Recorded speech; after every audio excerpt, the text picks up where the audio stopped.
Hey everybody, in today's video I'm going to go over the name error in Excel, how you encounter it and how you can fix it. So it's one of the most common errors in Excel, but the good news is it's also one of the easiest to fix and to find out why it's happening. So in this spreadsheet I've set up a simple lookup table where I enter a sales rep name and then I do a lookup to find out what region they relate to. Now, the reason I'm getting a name error on this one is one of the more common reasons you'll get a name error, and that's because you misspelt a function. So in this case, I'm typing in VLOOKUP. I've got an extra P here, so that function doesn't exist in Excel. So if I erase that P, it's gone, and now my lookup function is working again.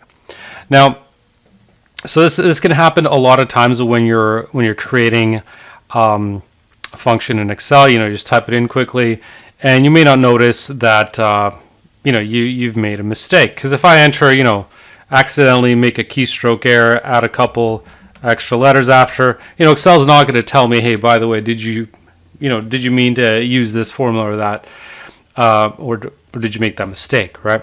A good thing you can do to practice to avoid this is when you start typing in your formula, and this is actually a really easy and lazy way to create your formulas, is if you just type in equals VL, you've already got VLOOKUP basically selected there. So all you have to do at this point is hit tab, and it fills out the formula for you. So now you avoid that issue of making that spelling mistake. So now I can just select my lookup value, select my range, right? Put in my formula as I normally would, and it works good. Because otherwise, if you just type it in, you're more likely to make a mistake that way. And this way, you can create your formulas a bit quicker. Save some keystrokes. Whether you're doing a sum, right? You can see select whatever one you want, tab over, select it.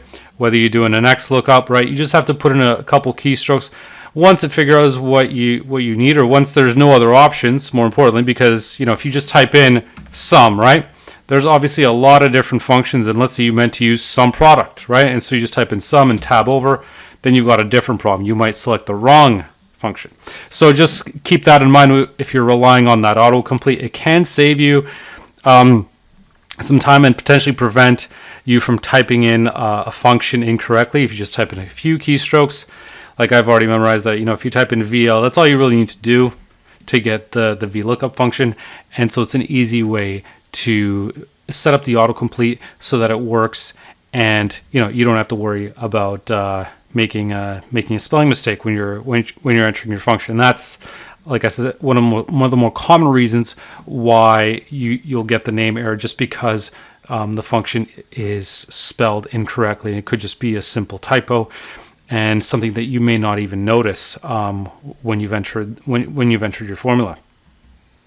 Now, another reason you may encounter this problem is also if you're working on an older version of Excel. Let's say you work with Office 2007 or have Excel 2003, something really old that may not have access to newer Excel functions. So in that case, even if you type in a function that exists, like let's say XLOOKUP, right? If you use something like XLOOKUP, but on your version of Excel, you're using 2007 or even 2010, it doesn't have access to that, you could still get that name error because, in Excel 2007, Excel 2010, that function doesn't exist. So Excel is going to be wondering, what formula you're looking for. So that's another scenario where you could potentially run into an issue with encountering the name error. So even though you've entered it correctly, it's a valid function, you may just want to double check that you're not working on, or especially if you're working on an older version of Excel,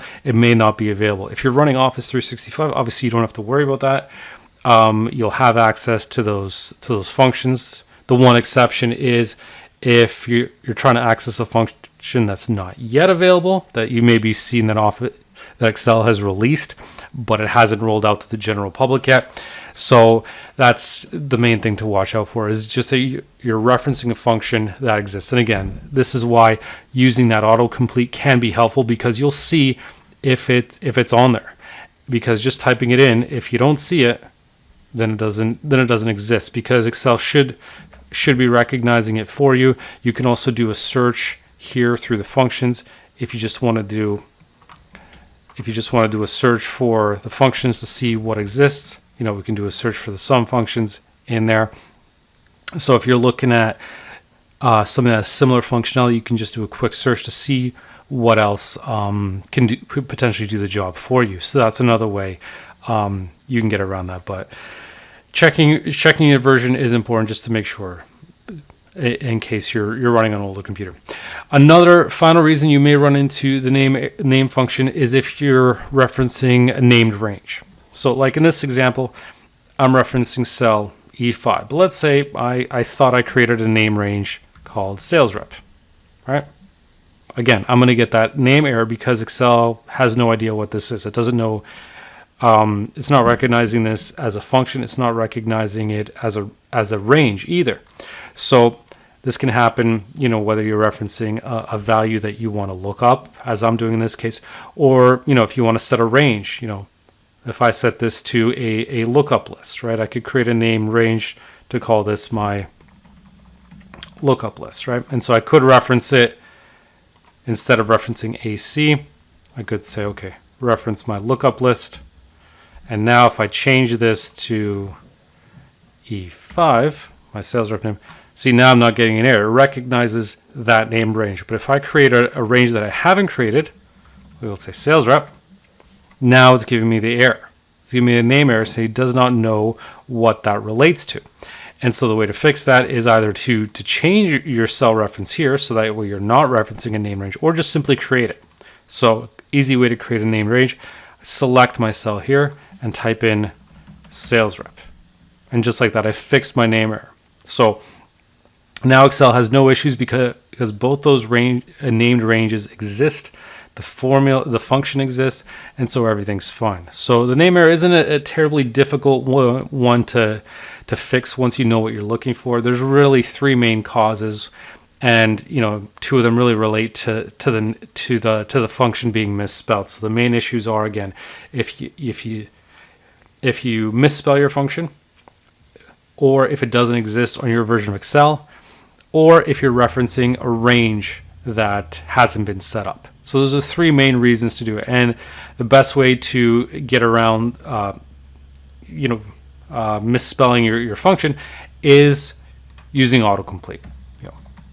Looking for the function you want, and then selecting tab to autocomplete. And at the same time, it'll save you some time in not having to type that up. Not a huge time savings, but it still can make it a bit easier and prevent that issue from that name error from coming up. So that's a rundown of the name error and why you might run into it. Hope you found this video useful, and thanks for watching.